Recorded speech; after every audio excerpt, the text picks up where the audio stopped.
Welcome to the Salt Strong Podcast, disrupting fishing entertainment as you know it. Prepare to laugh. Prepare to get to know fishing legends in a whole new and unfiltered way. And on occasion, you might even learn a thing or two about fishing. Here's your host, Joe Simons. Like diamonds.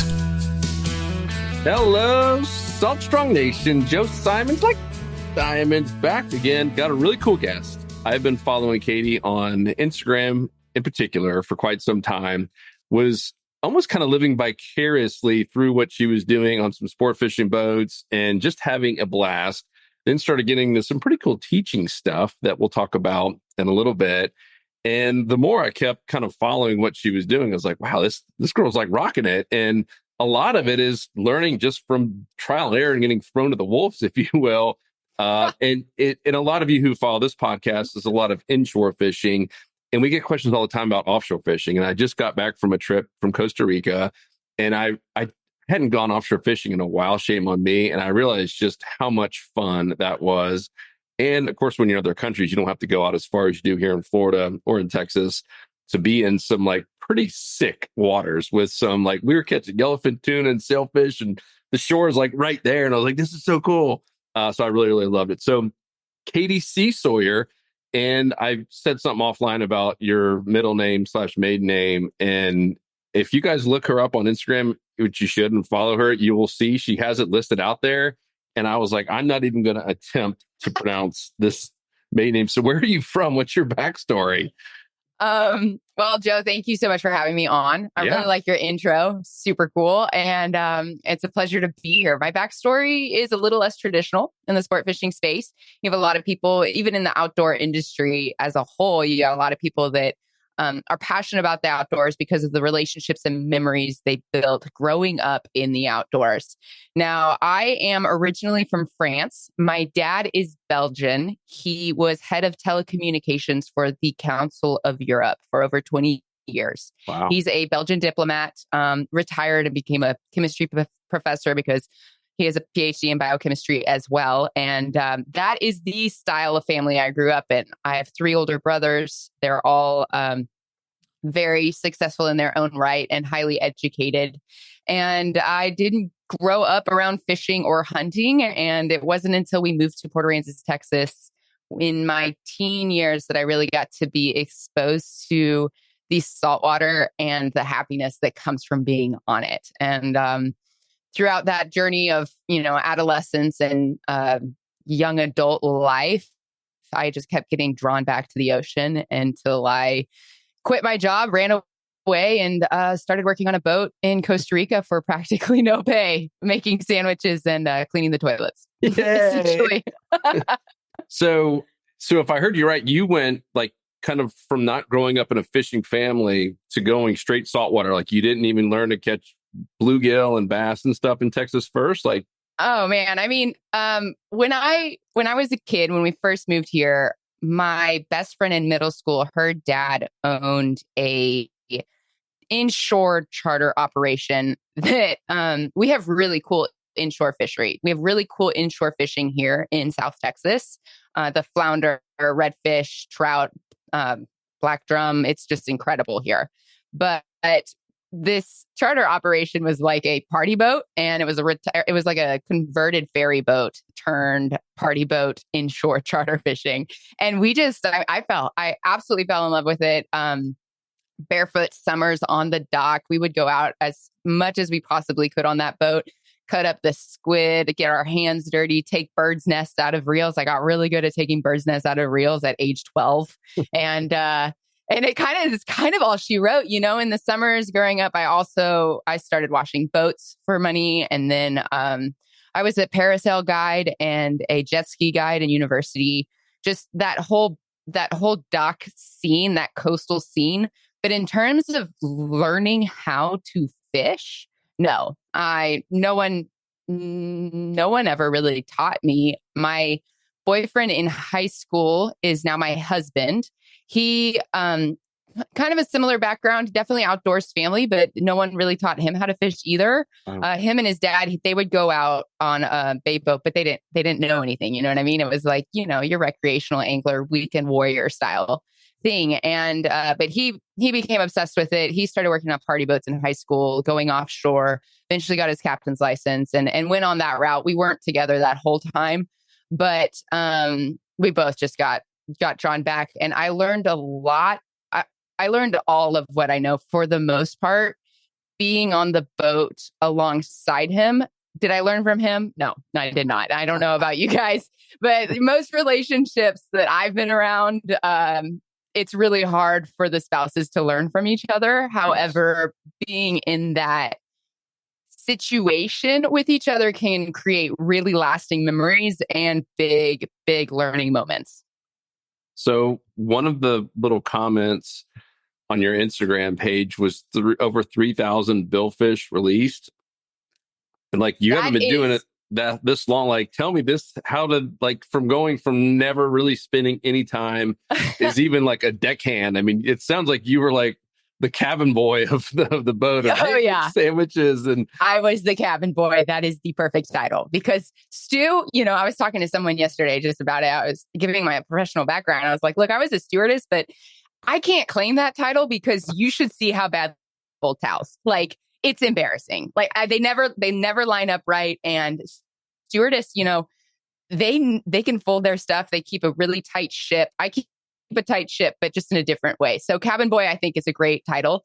Now, when I say 3,000 billfish released, it's as crew, on the boat. Yep. Part of the operation. It's not like I'm the angler for 3,000 billfish. Yeah. But when you don't grow up in this, you don't really get a chance to be an offshore angler very often. You have to really, really fight tooth and nail to get to the point, especially, I mean, I hate to say it, but especially as a woman, to be taken seriously enough to be allowed to handle a rod, which is kind of an unfortunate thing, but we're breaking those barriers and shattering those glass ceilings every day.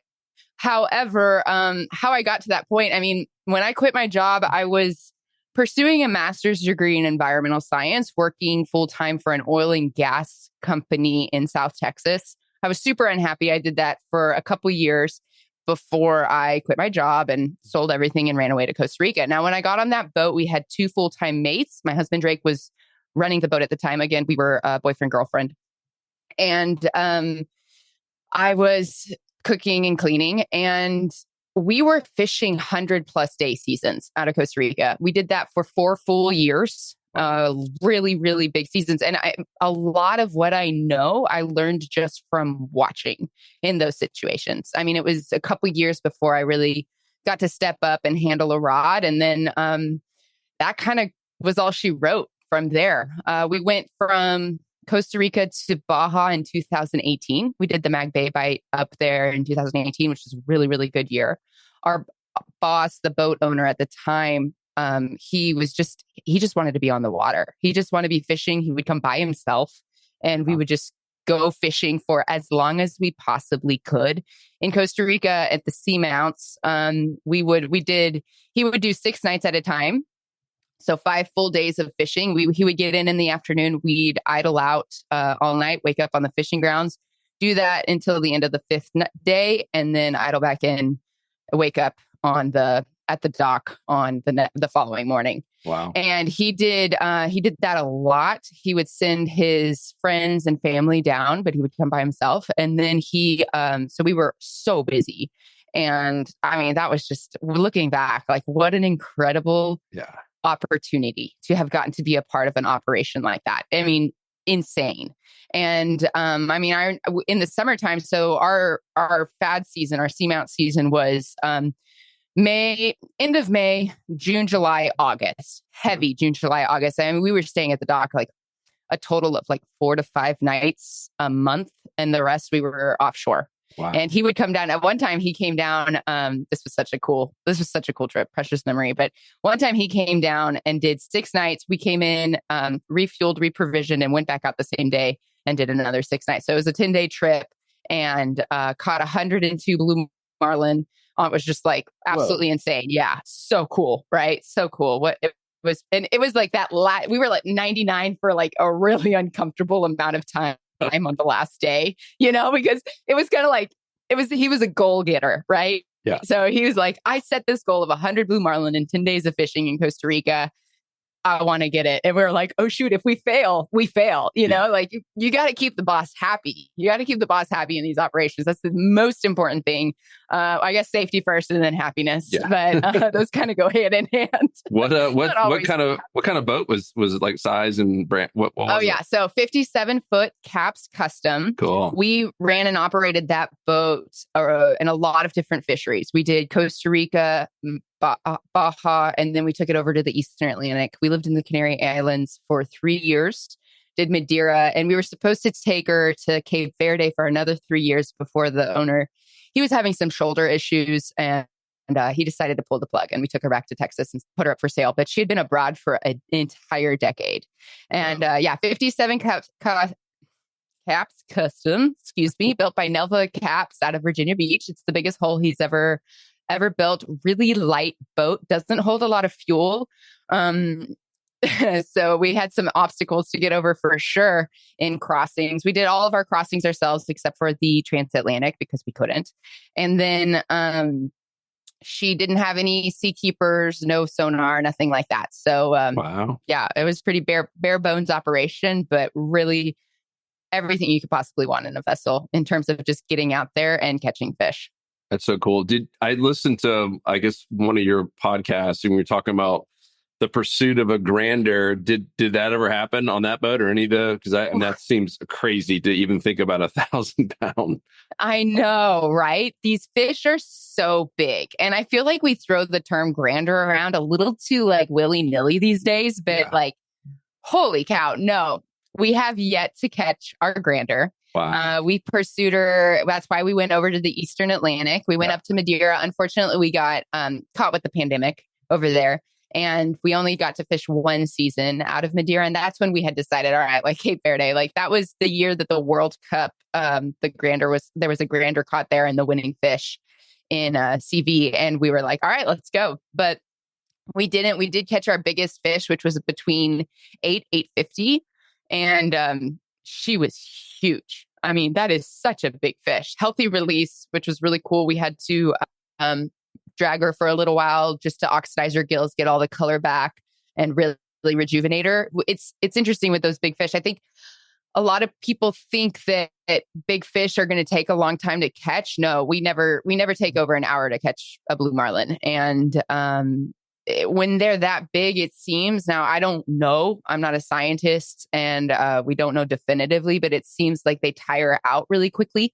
And it's really hard to release a big fish healthy. I think it's very easy for them to not make it after the fight. But it's when you get to catch a fish like that and then see it swim away healthy, it's just like, man, this is cool. What a cool experience. What's the most stressful part in that whole fight?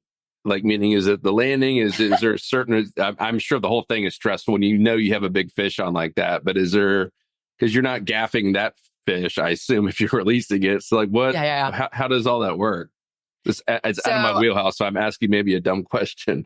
No, you're great. A couple notes I want to say to preface this answer is, the first one is I've never swung a flying gaff on a fish. I've never brought a big fish back to the dock that was alive that needed to be brought into the boat, right? Understand. Yep. But when it comes to the big fish, to me, honestly, like, whether it be a sailfish in a tournament or a big fish like of a lifetime for an angler or a crew, it's kind of the same feeling. There are 3 moments in which I breathe a sigh of relief, right? The first moment is when the line starts leaving the reel, like really fast. You've got it set to strike and it's leaving the reel. You're like, okay, hook set. We're good. Yep. The next moment is when you're fighting the fish and it's like giving a good fight. You're keeping your line tight and you can tell, like, after like a couple minutes, it's there. Like, it's not going to jump off. Second sigh of relief.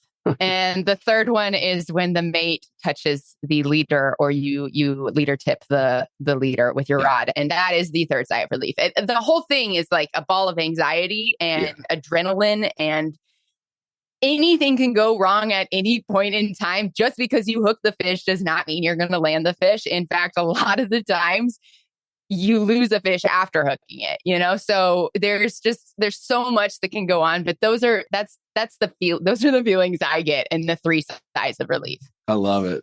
That's perfect.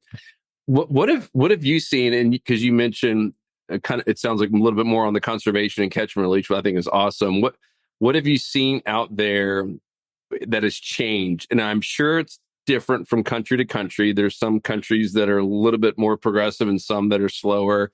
And from my point of view, I went on my very first marlin trip in the Bahamas with my dad. I was really young. This was like, I'm going to date myself, but I'm 45 now, and I was probably 11. And we caught 3 marlin, 2 blues and a stripe, and we kept all 3 of them. I mean, you looking back, is like, why did we have to kill those things? And like, they didn't even taste good. And I'm sure hopefully some of the Bahamas got them, but that was the only way to get a fish mounted back then, was to keep it. And a lot has changed. And the last couple of times I've personally caught a marlin, you release the thing. Like it doesn't make sense to keep them. So from my perspective, my limited perspective, a lot has changed. Have you seen that now, or all the tournaments? Because I still see some tournaments where you still bring them and hang them high. And I'm just curious what your perspective is and what you're seeing. Yeah, I think you brought up a couple really, really great points. I think it's cool that you have that memory with your dad. And they don't actually do skin mount fish mounts anymore. It's all fiberglass molded mounts. So you can just take a photo and a measurement of your fish and bring it over to, say, King Sail Mounts, I believe is the name in Florida. Yeah. Great operation. And they can, with the photo, really like make a lifelike rendering of that fish, and that fish gets to swim away healthy to fight another day, which is so cool. Yeah. And lots of different steps on that. Now, in terms of how conservation has progressed over recent years, the circle hook fishery is a huge part of that. In fact, now for the listeners, there's 2 different kinds of hooks. There's the circle hooks, the J hooks. The circle hooks are mandated to be used whenever you're trolling bait in a tournament specifically. But if you are fishing for a fish that you're not intending to release, like a tuna, you can put J hooks in a ballyhoo. And the reason for this is the circle hook will, if it's consumed, will leave the mouth of the fish without snagging the gills or the guts, and hook in the corner of the jaw, whereas a J hook's just going to hook wherever it touches and oftentimes hurt the fish.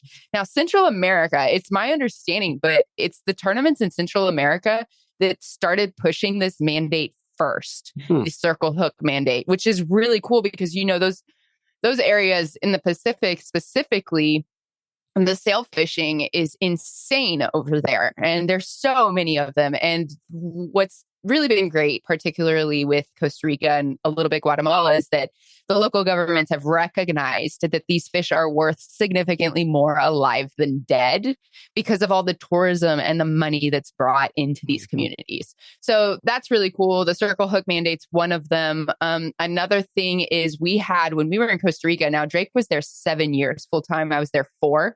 And in that time period, there was laws that were changed against long lining for the tunas inshore, or putting long lines inshore in general. And I could be wrong. Don't quote me on this, but that's pretty sure that's correct. And then, but with that mandate changing, we saw the yellowfin tuna population bounce back while we were there. Now, you mentioned earlier in this podcast, you were talking, or I think it was on recording, that you had a great trip in Costa Rica with tuna and just inshore right there. I mean, the tuna fishery is insane in Costa Rica now. And let me think, what year are we? 2024? 10 years ago, that was not the case. Like you couldn't, it was so rare to see yellowfin inshore like that. And now, I mean, they're just everywhere. They're so healthy, which is really cool because yellowfin don't have a very long gestation period. But the bluefin tuna populations as well, they have been so heavily mandated mandated for the last couple of decades. And because it takes so long for them to reach sexual maturity, it was really hard for the scientists to really like prove that the regulations that we were imposing were making a difference. But now the populations of bluefin are seeing like exponential bounce back as well, really healthy populations, which has just been really, really cool.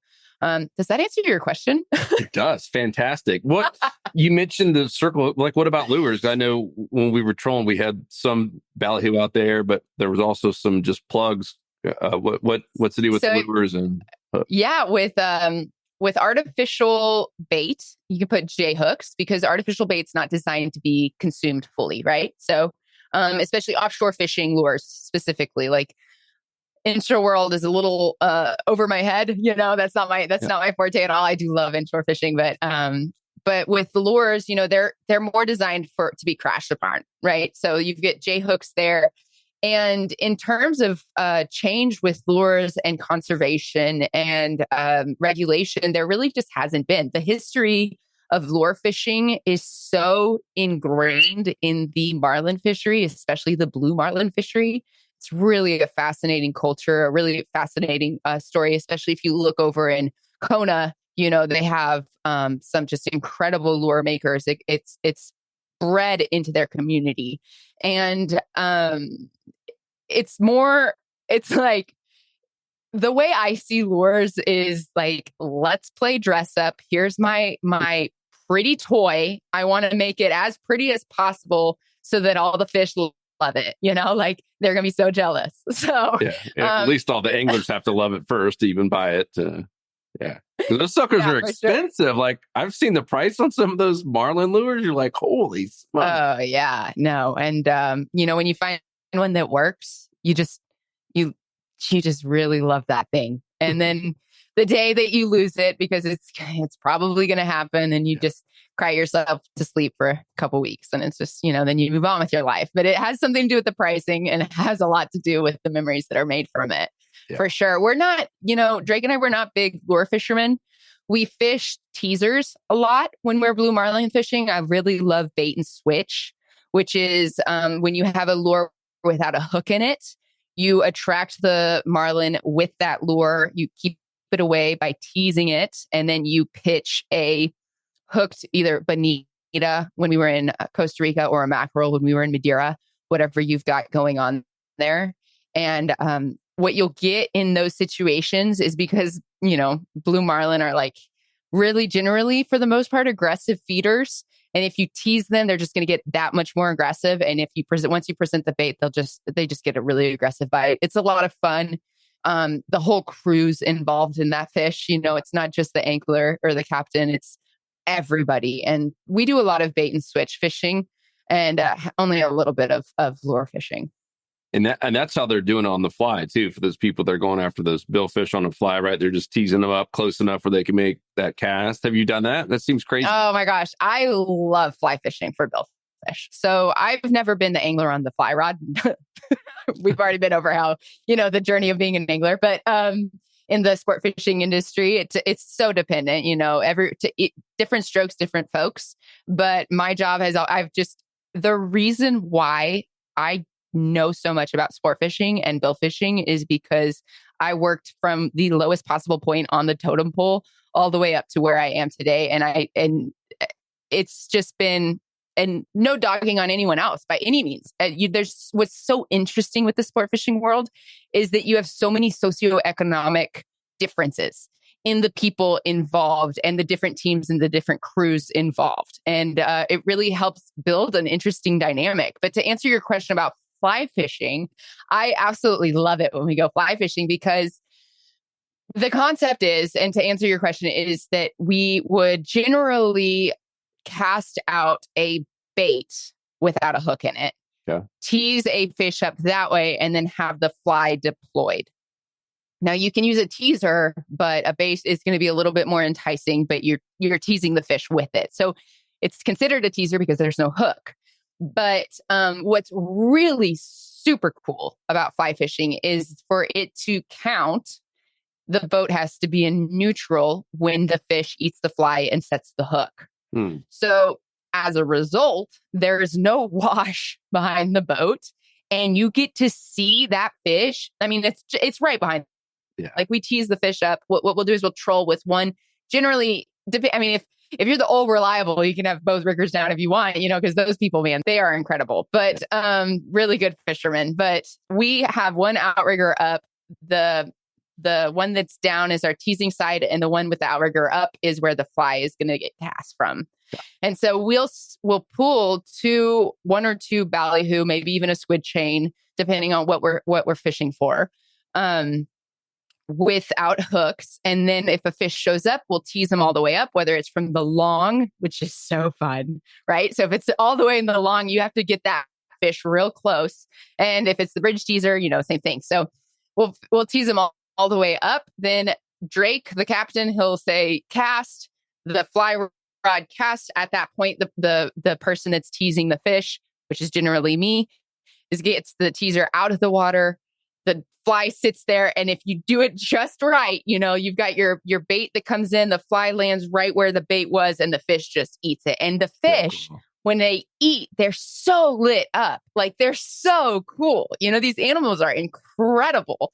We think that they communicate based on the colors that they're flashing in their skin when they light up like that. And so when it's eating, a lot of times the fish will be all pecked out, lit up, dorsal out, and it's just, without the wash back there, man, you see some cool stuff. And most of the time when we do it, we don't even get, like, if we get the bite on the fly, then you're like, well, it's, the odds of setting the hook properly, they're slim. We've never had someone on the boat that's like a quality fly fisherman, but we've definitely caught billfish on the fly with our various anglers. And there, you can tell every time the angler's like, I'm so sorry, but we're like, no, this is so fun. Like, we're good. But, we're also we're fishing fisheries like Costa Rica and Baja, where you're getting lots of bites a day. It's not like you might get one or two bites and you're trying to catch it on the fly. That's a completely different scenario for sure. But yeah, no, fly fishing for billfish gets me real fired up, as you can tell. Yeah, no, I can see you light up when you're talking about it. Like, yeah, so cool. So, you mentioned spearfishing as well, I think, in one of the podcasts or something. So, all this happened while you've been kind of living essentially on a sport fishing boat. Like, you've just learned all this different stuff, and yeah. So spearfishing, I just absolutely love it. I think that I'm more in love with being under the water than I am with being on the water, which says something. But it wasn't until spearfishing has always interested me, and I've always wanted to spearfish. But when we were in Costa Rica, we got asked to help crew for a charter in Panama, off of Islas Secas, which is a private island near Hannibal Bank. And which has Hannibal Bank in Panama has some really big tuna, black marlin, blue marlin, the works over there. When the fishing's good, the fishing is good. And it was crewing for a spearfishing trip. And I didn't know anything going into it. We showed up. Turns out this spearfishing trip was with the top spearfishermen in the world. Some of the top spearfishermen. Kimmy Werner was there, Justin Lee, Mark Healy, Peter Coriali. It was the big deal. And these people were going down. We were spearfishing for tuna. These people would go down minutes at a time, 2-3 minutes at a time, and then come back. And mind-boggling. They came back with 200 plus pound tuna, that happened once, but still, these are the predators of the ocean. I can't believe these people can do that. So then my mind was completely blown. So this point, you could barely hold your breath. Oh yeah, no, I didn't know anything about holding my breath. And then you let it go, as far as you can. I dive with my snorkel in my mouth. I knew nothing, but, I was recommended a book on that trip called Deep. That's super good. Super good book. Read that book, blew my mind.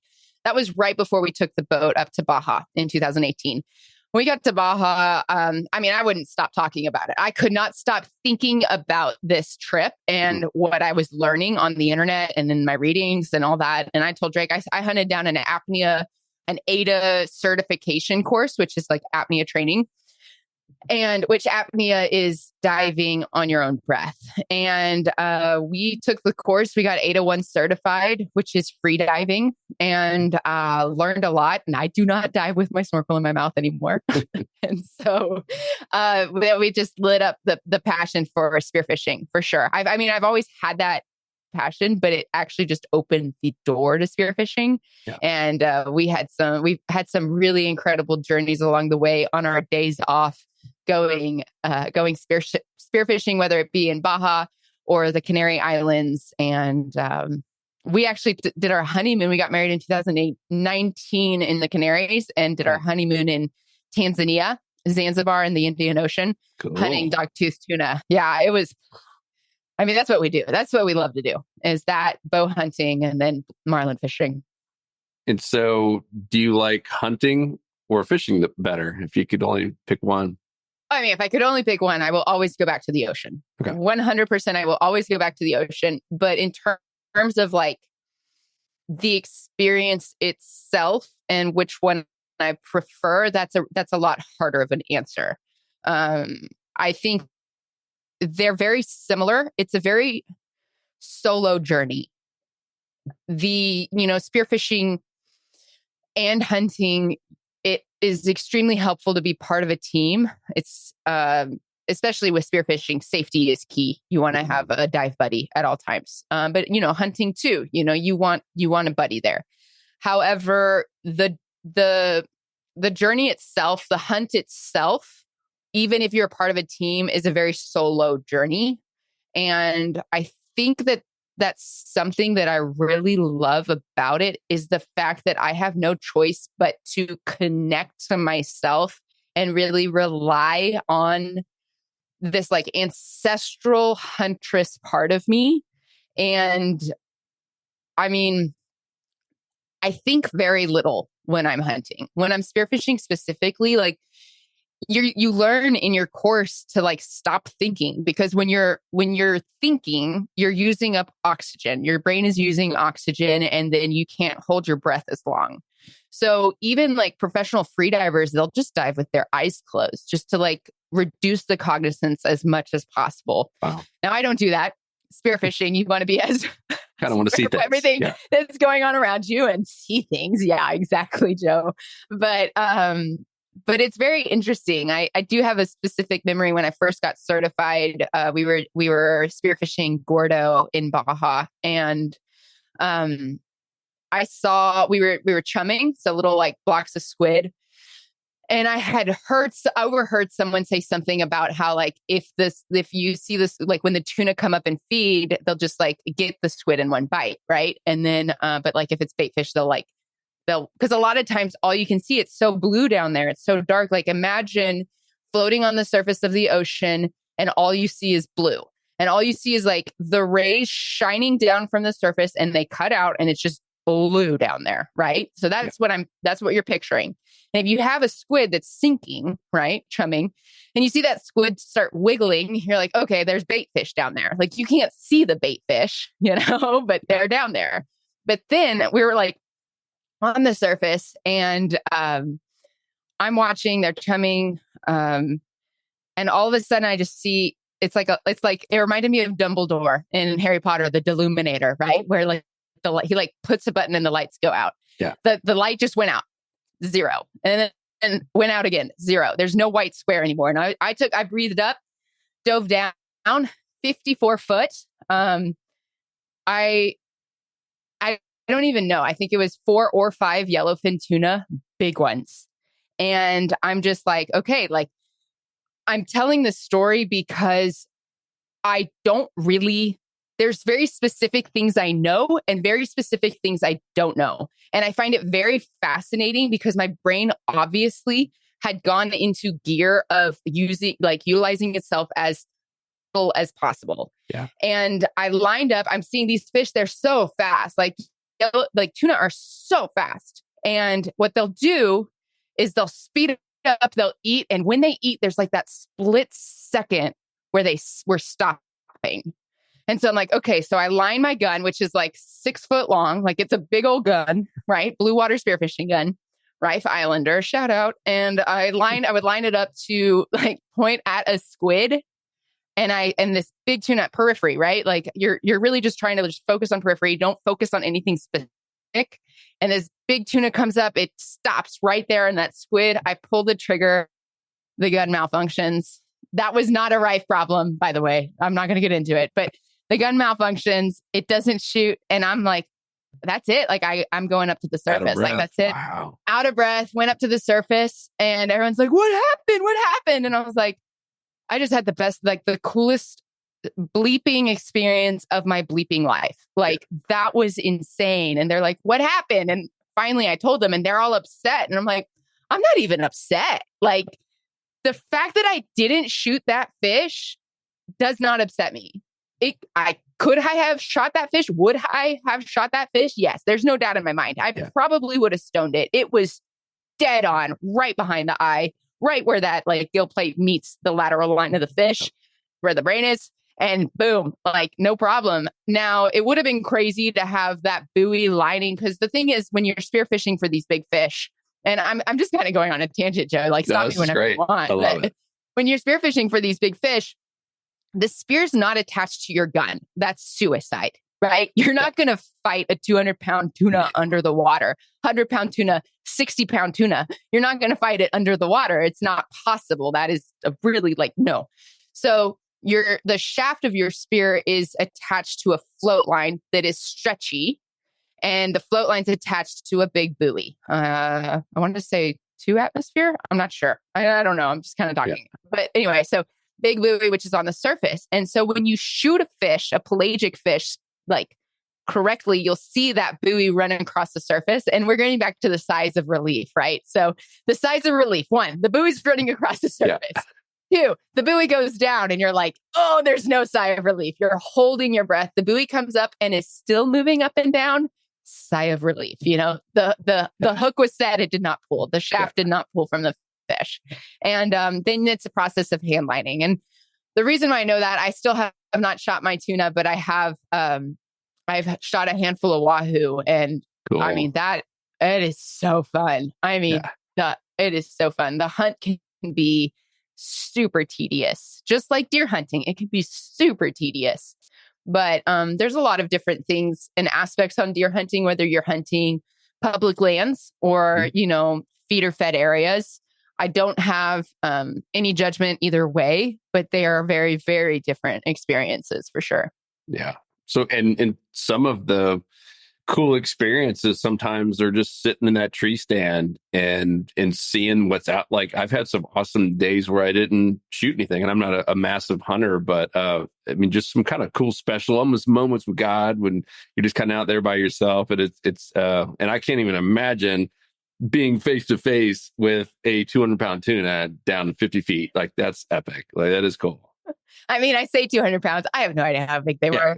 No one will ever know. It could be 400. It could have been 30 pounds. No, it was not. I'm kidding. I'm totally kidding. But yes, no, exactly. But like you said, like sitting in the blind, having to be super still, super quiet. It's just, you see things you don't see otherwise. And, like forces you, and especially in today's day and age, it forces you to take your face out of your phone and focus on what's going on in the natural world. And that's what that's what our ancestors did to survive. It's so, like, I feel like it's so ingrained into me. Now, I come from, like, the cultures I come from are as westernized as they could possibly get. Like, you can trace my father's bloodline to Brussels back in the 1600s. Like, wow. That is as city and as like cultural European as you can get, like I'm not like, it's not like my great grandfather was, a pilgrim, or I mean, great, whatever history. Okay. So you get what I'm saying. I was told there's going to be no math here on this podcast. Yeah. Let's go back to fishing. But yeah, so like, it just feels like I just get connected, and I see, I've gotten really like super into bird watching, like in the deer blind, the birds you see, and then you can tell, like, now I know what birds are what because of the calls they're making. And just because they're so loud and obnoxious, because you're being so quiet and you're like, hey, like, are you allowed to be making that much noise? Because I'm trying to do something here. But of course they are, Yeah. But for sure. And the great news is bird watching is something you can do all the way up into your 90s and still really enjoy it. So Yeah. I'm making fun of all the old people here in Florida that are, what are you doing? I was watching birds. We get those a lot too here in South. We have a really cool migration. And again, I've gotten super into it. Like it's a lot of, there's some really cool stuff that comes through here. I love these birds. What is your favorite fish to eat? I know you did something a while back on the ikejime and all that. I thought that was fascinating. We did a video on that a while back. Wyatt on our team, who actually lived there in Corpus Christi, not too far from you, he got really into that. So talk a little bit about what that is for people that don't know, and what's your favorite fish when prepared and killed and presented the correct way. What is your favorite? Man, I want to give you props for doing your homework. I'm really impressed. I'm going to start with my favorite fish, and then go into ikejime. So it changes, obviously, based on what I want to do with that fish. My favorite blue water fish, pelagic fish to eat. I'm sorry. My favorite blue water fish, pelagic fish to eat is wahoo. There's no doubt in my mind. Absolutely love it. Served up sashimi style is extremely hard to beat. When it comes to other styles of fish, inshore, I love flounder. What I love about flounder is its versatility. I love stuffing flounder with just about anything. I think deboning a flounder has got to be one of the most fun things you can do. And then with your meat, with your food, it sounds kind of savage, but once you've harvested your meat and whatever, I think that taking the bones out so that you can stuff your fish, I think that flounder is a really cool, versatile fish that has excellent flavor and consistency. And I really love grouper sandwiches, fried grouper, anything like that. The consistency of the meat on a grouper is so satisfying. It's like firm, it's flaky, and I just really, really like it. So, you have a specific type, like red or gag? Or black God, no. Sorry. Nope. I'm an offshore. I'm like like any grouper. They all, to me, and y'all don't get upset, but to me, they're all the same. I don't know enough about grouper to have an opinion on that.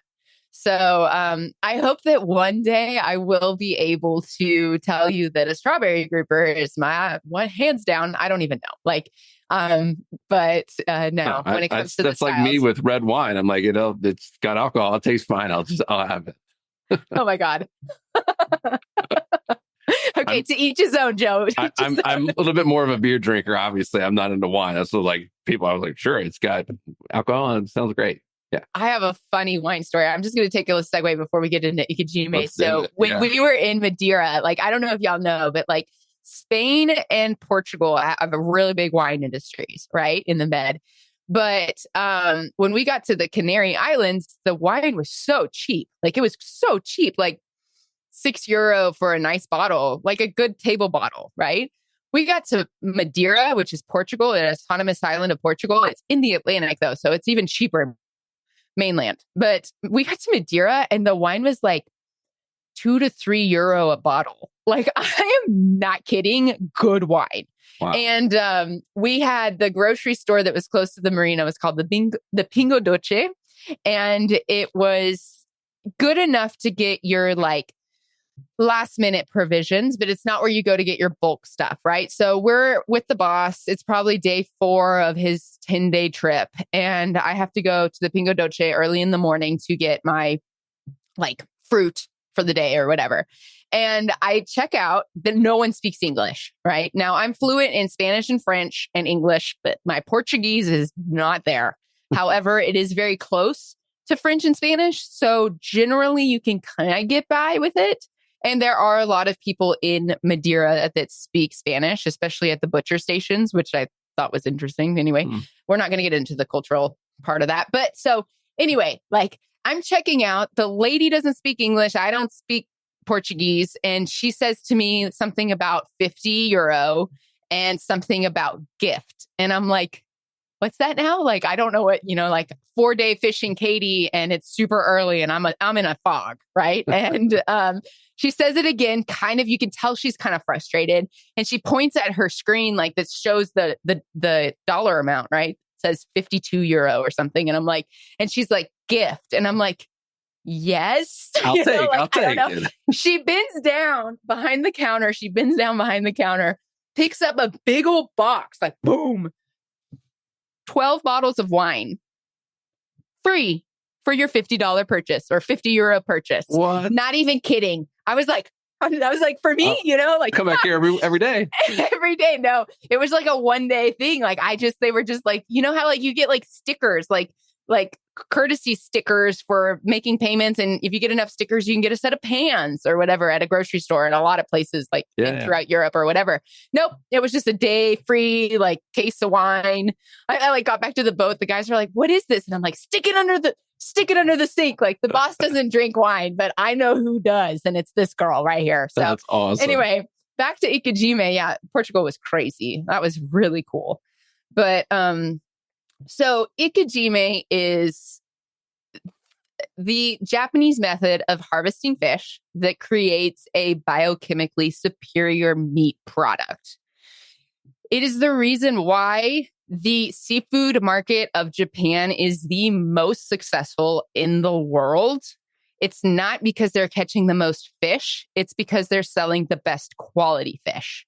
Mm-hmm. And how do they do it? It's the style of ikejime. And I got really into it. I just so I guess it goes back to my upbringing. My mom, she eats meat, but she's very sensitive to the harming of anything, which I am too, like 100%. I absolutely hate hurting, especially animals. Like, like you watch a movie and the horse dies and you cry, the sister dies, I don't care, but goodness, if that horse or the dog, anyway, whatever. So the idea when I started hunting, my mom was kind of like, what is happening? Like, this is horrible. Who are you? Who are you? Are you even my daughter? No, she's super supportive of me. She's super proud of me. But it was difficult. It was difficult for me and it was really difficult for her. Yeah. And from that moment, I've always been like, when I started hunting, I've always wanted to know how to kill the animal the quickest because I don't want them to suffer no matter what. Like, tell me where to shoot the duck. Tell me how to make sure that dove that has shot in it, doesn't suffer. Tell me where to kill the fish. Tell me this and that. And sometimes I could get answers and sometimes I could not. And when I was looking for answers on fish specifically, like the quickest way to kill a fish, I came across ikejime. So some videos on YouTube, and I saw one that was done with the president of the Ikejime Federation. So I Googled Ikejime Federation. I sent them an email and I said, hey, I'm really into this. Where can I get more info? And long story short, I ended up getting trained by the president himself on cool. Ikejime. Yeah, super cool. And man, talk about geeking out. I love that stuff. The science behind it is absolutely fascinating. But essentially what it is they call it the considered kill, but it's a quick kill through with a brain spike through the brain. Obviously, brain spike through the brain. But what that does is it stops the fish. Well, obviously it kills the fish. The heart's still beating, but the fish has no neurological receptors at all anymore. Right. So there's no stress endorphins going through the meat. The meat's not, which then causes acidity buildup in the meat and starts degrading the meat. Right. Then the next thing is to cut the gills along so you want to cut the dorsal artery, which is easiest to find along the gill plate. Right. So you slide a knife along the gill plate. And that causes the fish to bleed out. And that's why the heart beating, this is kind of morbid to a lot of people, but that's why the heart beating is really good, because it's like a natural pump to get the blood out of that. And so the thing is fish hold bacteria in 3 different locations. I feel like this is the number 3 episode for this podcast because the 3 is the number, but the fish hold bacteria in 3 different locations. The first one is the skin. The second is the guts. and the third is the blood. So you want to make sure once you know that that fish meat is being taken care of properly, you want to make sure that the bacteria is moved as quick as possible. So you bleed the fish out, then you remove the guts, and then you want to cool that meat down so that any residual bacteria is not going to proliferate, right? So that's when you don't, instead of putting it on ice, you put it in an ice slurry. So 1-to-1 water ice. It doesn't matter if it's saltwater or freshwater.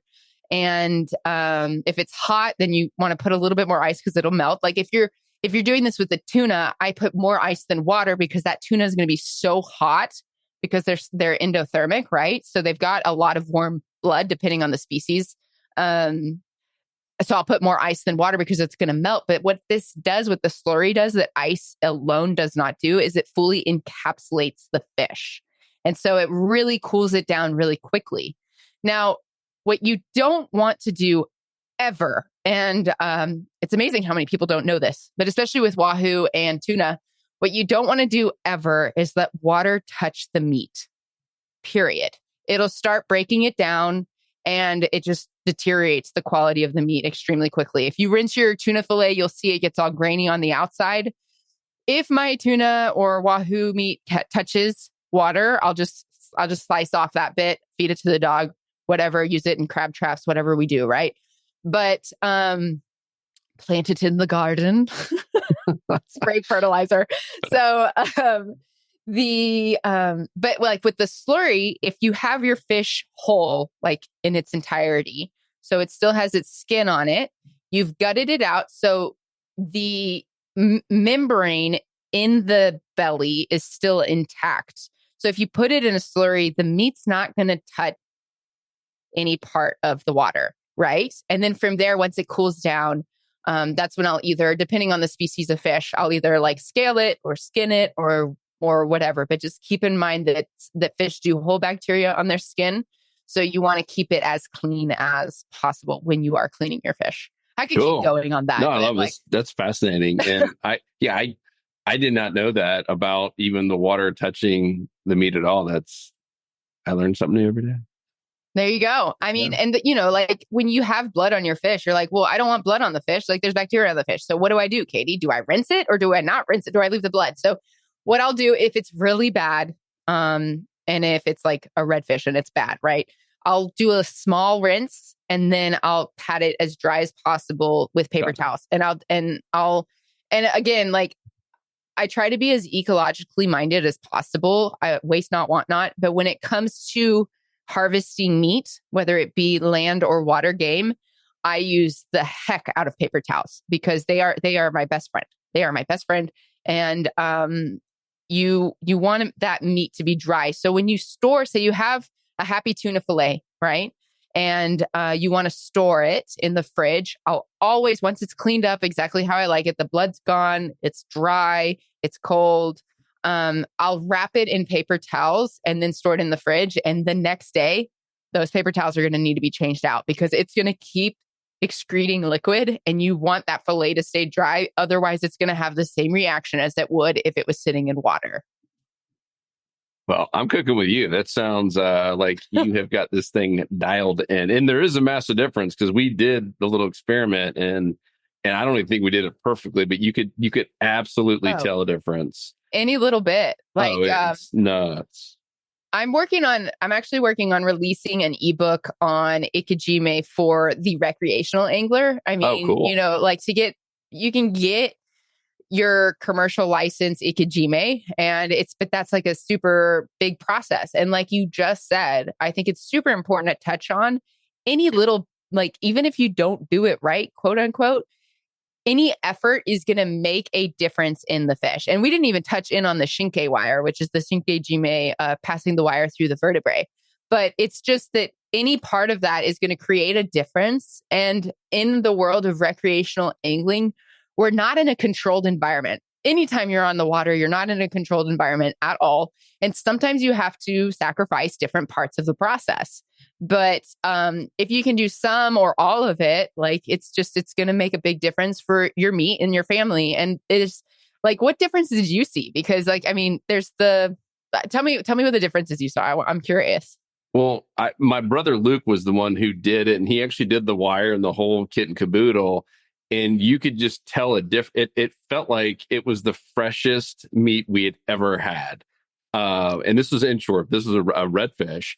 And I mean, it tasted like something I'd never had before. Honestly, it was like, So cool, right? Yeah, like what is this?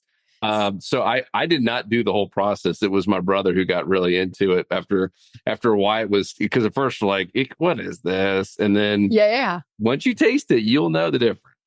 For sure. Like if you let your fish suffocate. So like the traditional way that our society kills their fish. So we catch a fish, we throw it in the ice box, we let it flop around until it dies. It's through suffocation. And so what's happening is that fish is stressing the entire time. So there's acidic degradation going on in the meat. It's also flopping, which is causing contusions, bruising. So what bruising does is allow blood access to the meat. And then it's starting to wear it down in that way. So you'll get like a less firm. When you do ikejime, you get a really firm, like you go to the sushi store, right? And you see those little like blocks, those little cubes of meat, right? That's what it looks like. When it's done properly, it's like so firm. The mouth feels completely different. The flavor is completely different. When I ikejime, I'll eat just about every one of those fish I ikejime raw, just because it's so good. Yeah. It's so good. Snapper is one of my favorite, like, because I have access to like really cool Gulf snapper here in South Texas, and ikejime snapper, and doing like a sashimi spread with it is just like, I'll let them age like 10, 14 days in the fridge whole, wrapped in paper towels. Keep you changing out those paper towels, and it's amazing. You change them out every day? Initially, changing them out every day is pretty necessary, but then towards the end, it's just less and less fluid in the fish. So then it's just like one every 2, 3, 4 days, right?